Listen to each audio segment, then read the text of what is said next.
તું બહુ સાચું લખ્યું હતું. છોકરાઓ ખુશ થઈ ગયા અને પેલા બુદ્ધિશાળી વ્યક્તિને ધન્યવાદ આપ્યા કે તમે ના હોત તો અમને આ ખજાનો ના મળત. હવે આ પ્રસંગ પરથી આપણે શું શીખવાનું? ચલો કોણ કહેશે? છોકરાઓમાંથી કોઈ કહેશે?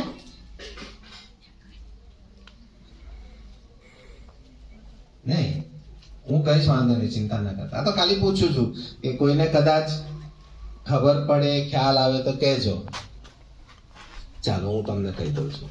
એનો મતલબ શું?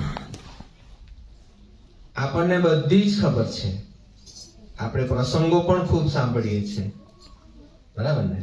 બધા જ આપણા અંકલે પણ આપણને 2 પ્રસંગ કયા આજ સુધી આપણે કે જ્યારથી હરિપ્રબોધન ધામની અહીંયા ભૂમિ પૂજન થયું છે એના બીજા જ રવિવારથી આપણે સભા ચાલુ કરી દીધી છે.